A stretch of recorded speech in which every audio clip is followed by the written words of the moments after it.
Bueno, la voy a presentar para esta segunda parte a Constanza Carrera. Ella nos va a hablar de cambio climático, rendimiento y calidad alimentaria en soja. Vamos a bajar un poco este tema más a la agricultura. Recién cuando tuiteaba, de paso está bueno tuitear un poco que veo varias caras de algunos tuiteros amigos y algunos jóvenes. Está bueno tirar y contar un poco algunas frases de las que nos va quedando, ¿no?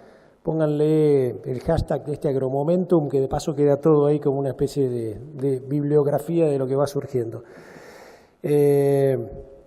Constanza Carrera, más conocida como Connie, es ingeniera agrónoma, egresada de la Facultad de Ciencias Agrarias de la Universidad de Córdoba, es doctora en Ciencias Agropecuarias de la misma universidad, es investigadora de CONICET e INTA en el Instituto de Fisiología y Recursos Genéticos Vegetales. Profesional de gestión externa, investigadora en la especialidad Ecofisiología Vegetal. Ha realizado capacitación postdoctoral en el Department of Plant Agriculture en la University of Guelph, en Canadá. Capacitación postdoctoral en Ecofisiología de Cultivos en la Estación Experimental Agropecuaria INTA Manfredi. Capacitación postdoctoral en el Department of Plant Science, McDonald Campus, McGill University en Canadá. Y actualmente se encuentra trabajando en un proyecto sobre la dinámica de acumulación de componentes químicos en granos de soja expuestos a episodios de altas temperaturas y déficit hídrico durante el llenado. No cualquiera es esto, ¿eh? Connie, adelante. Es el nombre de toda una hipótesis eso. Adelante. Agua, ¿no?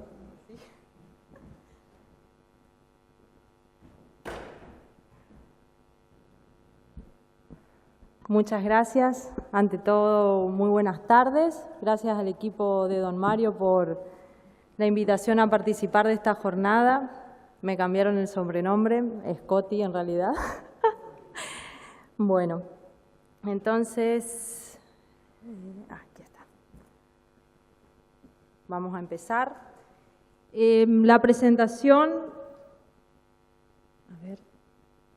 La presentación versa sobre cambio climático, rendimiento y calidad alimentaria en soja.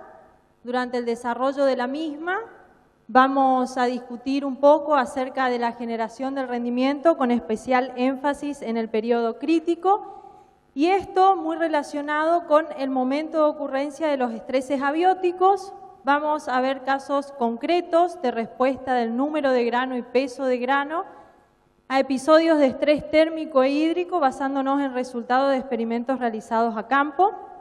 Vamos a hablar un poquito del grano de soja como recurso agroalimentario y también acerca de cómo episodios de estrés térmico e hídrico pueden afectar, impactar negativamente en la calidad del grano de soja. Vamos a discutir algunos aspectos relacionados a mecanismos que están implicados en esta respuesta. Y finalmente vamos a dar algunos mensajes para llevarnos a casa. Bien, como todos sabemos y como en todos los cultivos para grano, el rendimiento en soja está determinado por el número de granos por unidad de superficie y el peso individual de estos granos. Y si uno graficara el rendimiento en función del número de granos, lo primero que se observa es una fuerte correlación positiva entre ambas variables y que el número de grano nos explica una alta proporción de la variación del rendimiento.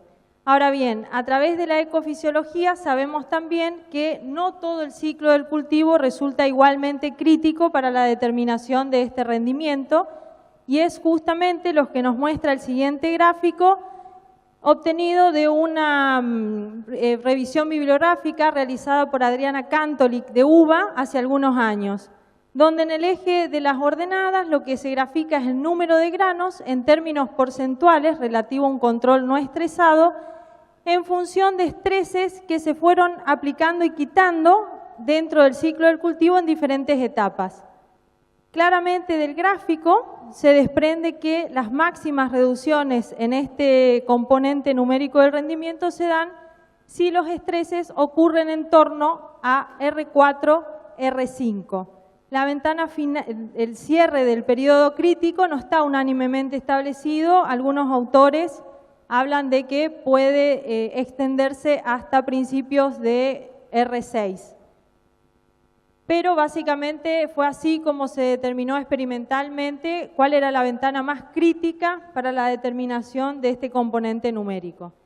Siguiendo el mismo esquema de razonamiento, fíjense que el peso de granos también nos explica una importante proporción de la variación del rendimiento, y si nos preguntáramos si puede disminuir el rendimiento ante un estrés que ocurra posterior a este periodo crítico, la respuesta es sí.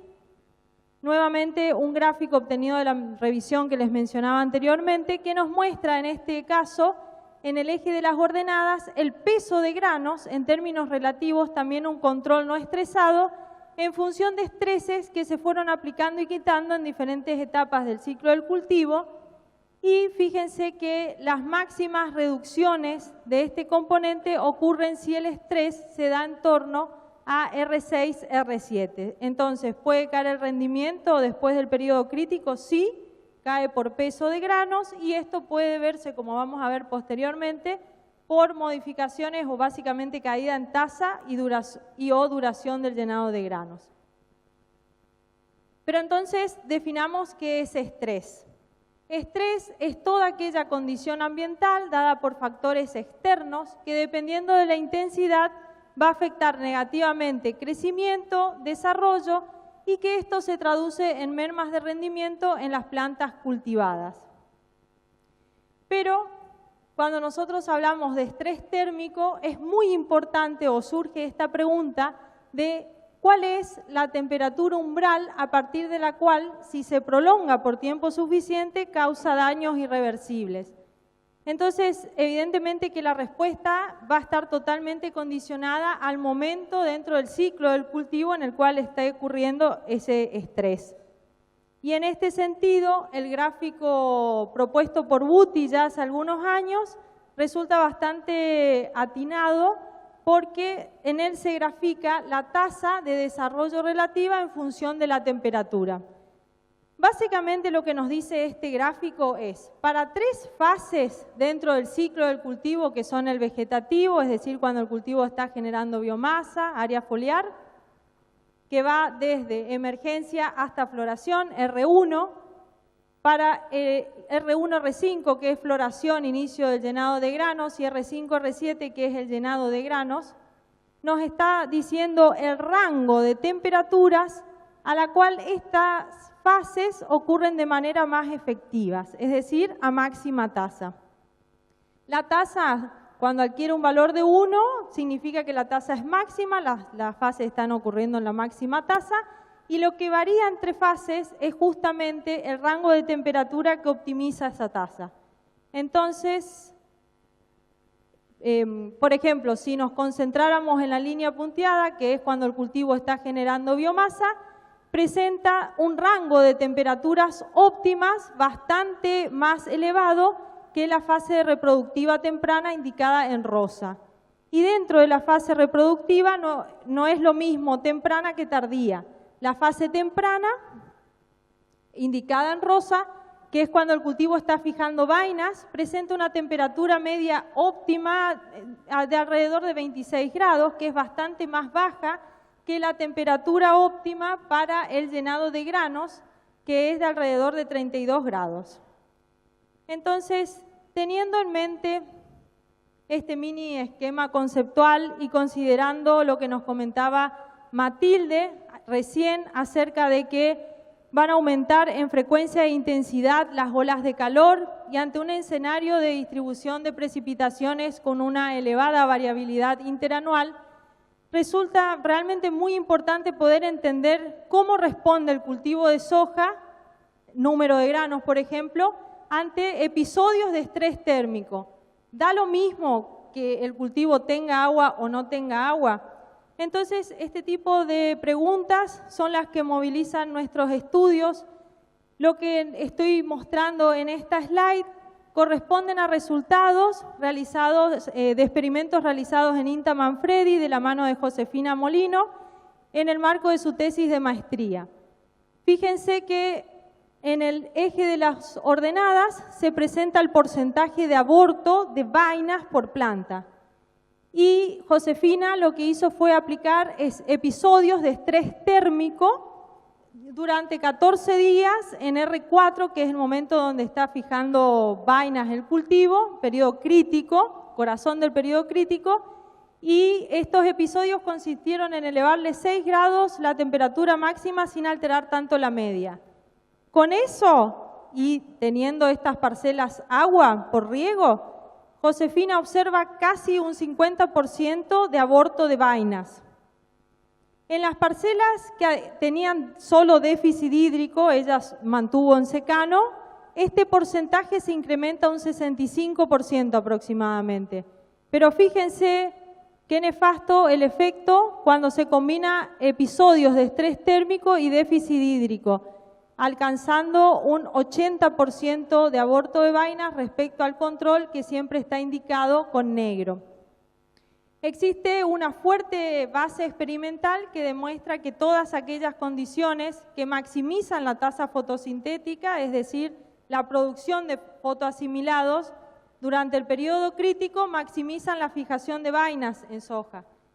Y coincidentemente con esto, Josefina encuentra una muy fuerte correlación negativa entre el porcentaje de aborto de vainas por planta y la disponibilidad de asimilados por vaina durante R2, R6, estimada como la relación fuente-destino, que es lo que muestra este gráfico. Lo que se indica en rojo son justamente estas parcelas que combinaron estrés térmico por hídrico, donde fíjense se alcanzan los porcentajes más altos de aborto, como dije anteriormente, y coincide esto con la menor disponibilidad de fotoasimilados.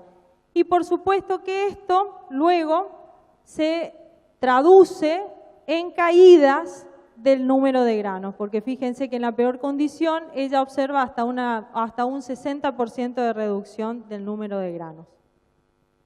Luego nos preguntábamos qué ocurriría si estos episodios de estrés térmico se combinaran con deficiencia hídrica, pero durante un periodo posterior al periodo crítico, en una etapa tardía del llenado de granos, en la etapa de llenado que va de R5 a R7. Y entonces realizamos también en INTA Manfredi, de la mano de Claudia Vega, ensayos manipulativos de temperatura y estrés y disponibilidad hídrica. Muy rápidamente, las condiciones que generamos en estos ensayos fue durante el periodo de calentamiento, que duró 21 días, la temperatura máxima estuvo 10 a 13 grados por encima del control, y en las parcelas bajo déficit hídrico, el objetivo era llegar a R5 con un 20% de agua útil y luego agotar el perfil hasta llegar a un 7% en R7, o sea, estamos hablando de un estrés terminal y severo. Lo que muestra este gráfico es cómo respondió el rendimiento. Fíjense que bajo estrés hídrico se produce una merma del rendimiento del orden del 43%. Cuando las parcelas están regadas, pero sufren episodios de estrés térmico, este rendimiento cae en menor magnitud, pero cae significativamente respecto al control, cae un 20% aproximadamente. Y algo que teníamos de pregunta que motivaba estos estudios era si se iba a producir interacción, si iba a producirse efectos aditivos o sinérgicos por la interacción de los dos estreses. Fíjense que no. En la peor situación, que combinó estrés térmico con hídrico, el rendimiento cayó un 41%, es decir, que la reducción fue menor a la suma de los efectos individuales. Esta caída del rendimiento que experimenta el cultivo se debe tanto a caídas en el número de granos, que cae en términos generales entre un 24 y un 26% aún en la peor condición, pero también a caídas, por supuesto, del peso de granos, que es lo que se muestra en esta figura. Esto resulta bastante interesante para destacar, es cómo responde el peso de granos en las parcelas bajo episodios de estrés térmico, pero que están regadas. Como el episodio de estrés térmico no se prolonga hasta madurez fisiológica y esas parcelas tienen riego, y aquí, como mostré anteriormente, hubo caídas significativas del número de grano, cuando mejoran las condiciones para el cultivo, el cultivo puede amortiguar esta caída en número compensando por peso. Y el peso de estas parcelas es similar al control. Este efecto compensatorio, como lo llamamos nosotros, no ocurre en las parcelas bajo déficit hídrico porque el estrés se prolonga hasta madurez fisiológica, es decir, el cultivo nunca puede experimentar una mejora en las condiciones y entonces ese peso cae. Cuando analizamos los dos componentes o parámetros que definen el peso de grano, que son tasa y duración, y es justamente lo que nos muestra la siguiente figura, donde se grafica la acumulación de materia seca del grano en función de la duración días desde emergencia, lo que vemos es, respecto a la tasa, concentramos la atención en las pendientes. Todos los tratamientos que involucraron temperatura, es decir, estrés térmico, es la curva roja, y en verde tenemos estrés térmico por hídrico, tienen las mayores tasas, lo que nos habla de un efecto de la temperatura en la tasa de acumulación de materia seca de esos granos. El control está en azul, presenta las menores tasas, y el estrés hídrico una situación intermedia. Cuando vemos qué ocurrió con la duración, fíjense que en las parcelas que no tenían agua, déficit hídrico en amarillo y térmico por hídrico en verde, plafonan antes, alcanzan el plató antes respecto a las parcelas regadas, hablamos de entre 13 y 15 días de menor duración y esto luego se traduce en caídas en el peso de grano como vimos anteriormente. Entonces, para entender al menos una parte de esto, analizamos qué pasaba con ese canopeo. Entonces, fíjense que en este gráfico lo que se presenta es la depresión de temperatura del canopeo, o sea, el rendimiento explicado en función de la depresión de temperatura del canopeo. Lo primero que vemos es una relación fuerte y positiva entre ambas variables.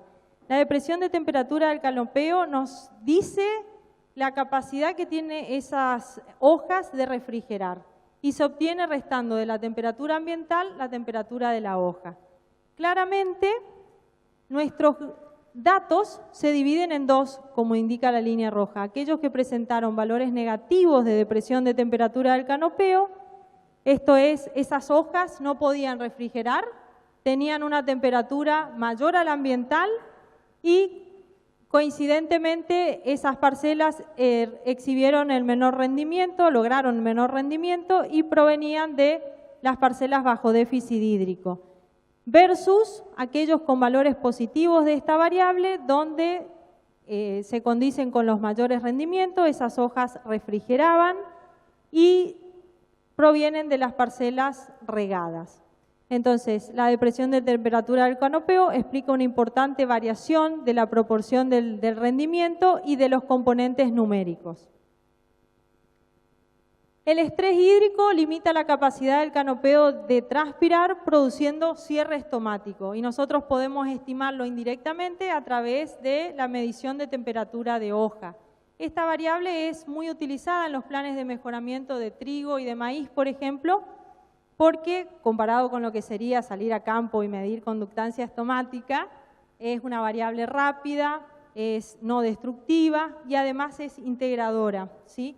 Y entonces es una variable que además correlaciona, el interés es que correlaciona fuertemente con rendimiento. Ahí está, disculpen.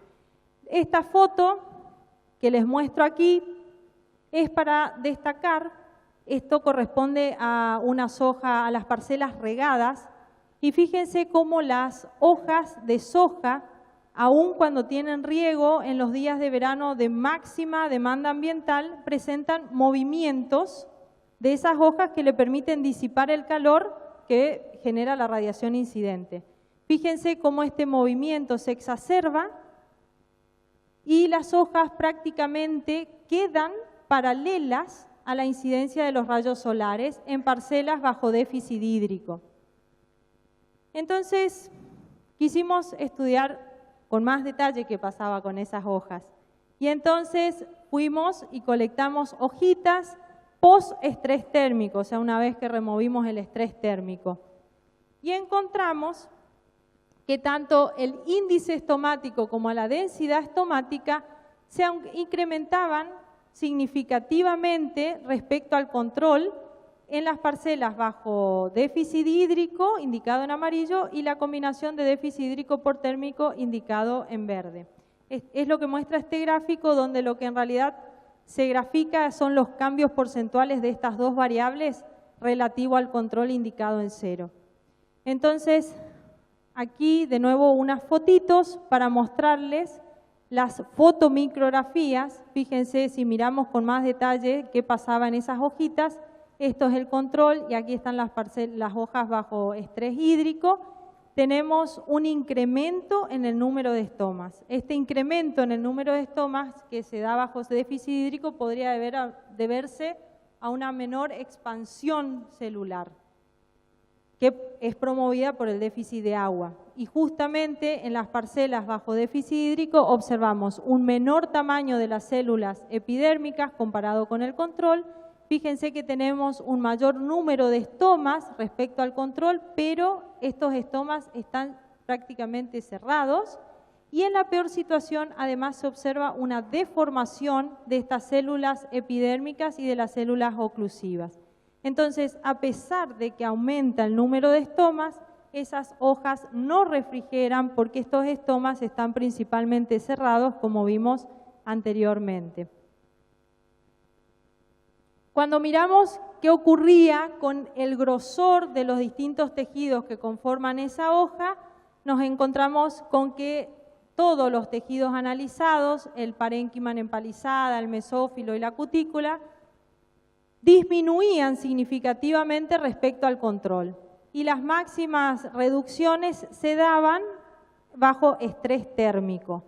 Aquí lo que se presentan son las fotos, las fotomicrografías. Este es el control y aquí tenemos las parcelas bajo estrés térmico.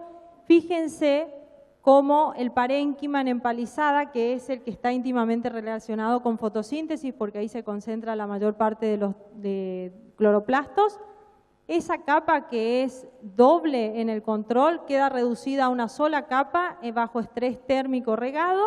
Las células además son de menor diámetro. En el tejido inmediatamente que le sigue a continuación, tenemos que es el parénquima esponjoso, tenemos una reducción del tamaño de esas células, menor número de células y un incremento en el número de los espacios intercelulares. En las parcelas bajo déficit hídrico, aunque conservan la doble capa del parénquima en empalizada, estas son de menor diámetro y también vemos este incremento en los espacios intercelulares en el parénquima esponjoso, además un menor número de células y de menor tamaño. Entonces, esta reducción que se da en el grosor foliar bajo estrés hídrico, que podría suponer una mayor refrigeración, no se da, estas hojas refrigeran menos.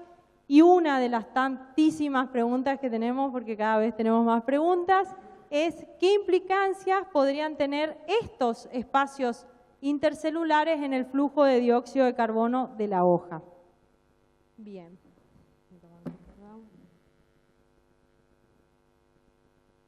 Ahora vamos a dejar de lado las hojas y vamos a pasar al grano. Y para aquellos que no estén muy familiarizados con la composición química del grano de soja, en términos generales se acepta que el grano de soja presenta un 42% de proteína que es de alto valor biológico porque presenta una composición balanceada de aminoácidos esenciales y de bajo costo relativo comparado a la proteína animal, un detalle no menor. Además, presenta un 33% de carbohidratos y un 20% de aceite. Por supuesto, sabemos que esta composición va a estar sujeta no solamente al genotipo, sino también al ambiente que explore el cultivo durante el llenado de granos, que es cuando se produce la acumulación de los diferentes componentes químicos. Y por supuesto, para los que trabajamos a campo, de la interacción genotipo-ambiente. El aceite, las propiedades funcionales, la estabilidad oxidativa y el valor nutricional del aceite de soja depende fuertemente, y de los aceites en general, de la composición de ácidos grasos.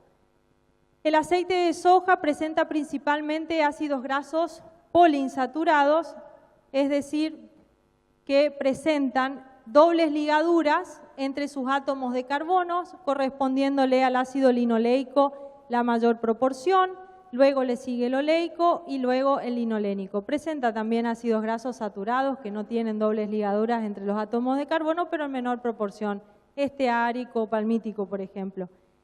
Pero a la industria aceitera le interesa o sea, el ácido oleico, porque le confiere estabilidad oxidativa.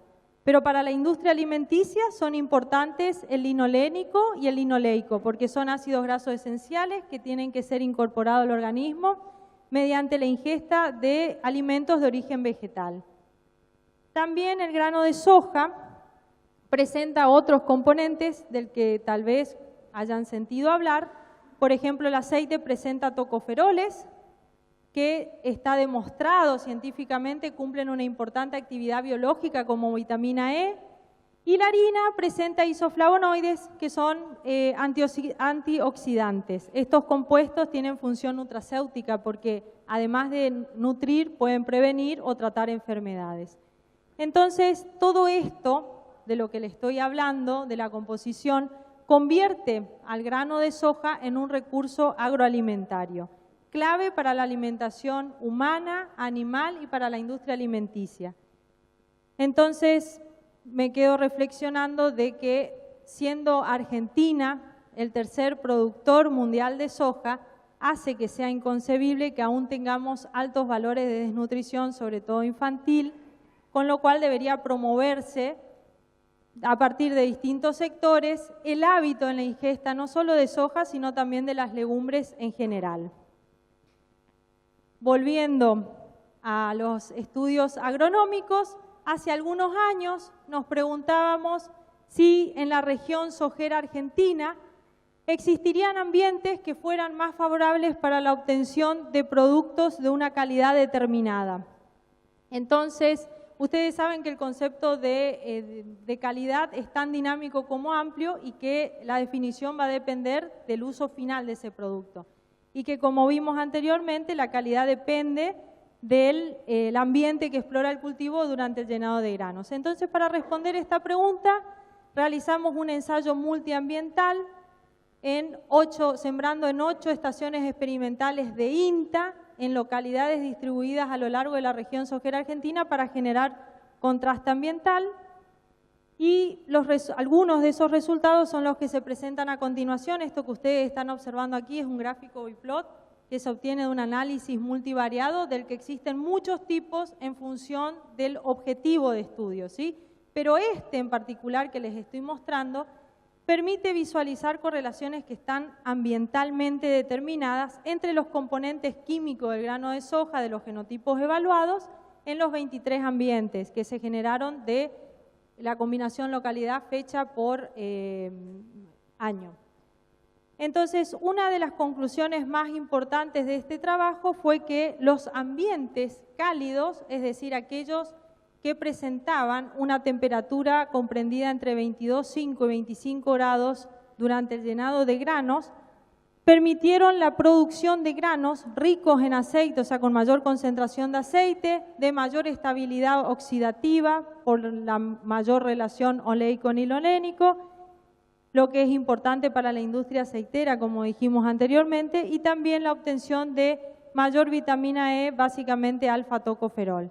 Mientras que ambientes templados a fríos fueron más propicios para la producción de granos con mayor contenido de isoflavonoides totales, de tocoferoles totales, de ácidos grasos esenciales, lo que permitiría el desarrollo de productos nutracéuticos de la soja producida en estos ambientes, a la vez que permitieron una mayor concentración de proteína, lo que es importante, todos sabemos, para nuestra industria harinera. Ahora, bajando de escala y pasando de los ensayos multiambientales a los ensayos manipulativos que llevamos a cabo en INTA Manfredi, y los resultados que presento a continuación corresponden al primer año de experimentación de Rodolfo Beas en el marco de su tesis doctoral.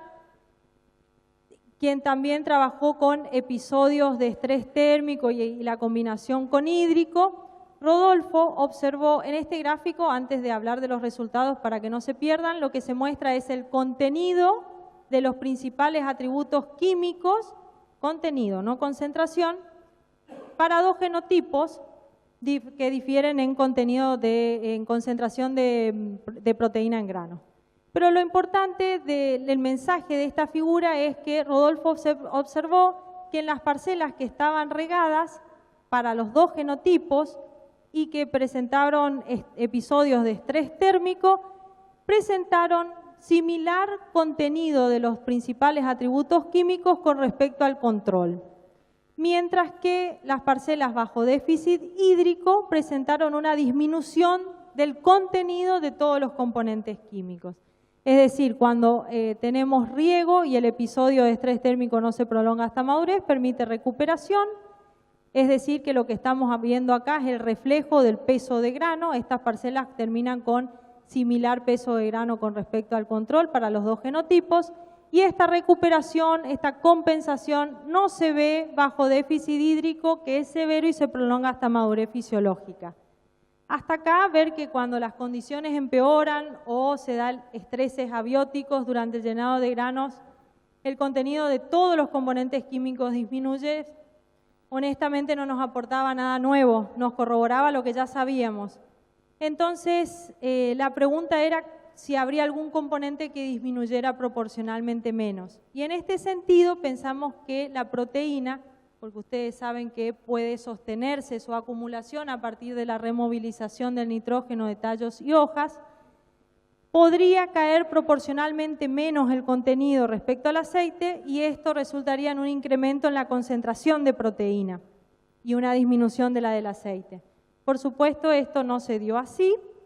Las hojas siempre nos sorprenden, afortunadamente, y la concentración de proteína disminuyó bajo déficit hídrico y la del aceite aumentó o se mantuvo según el genotipo.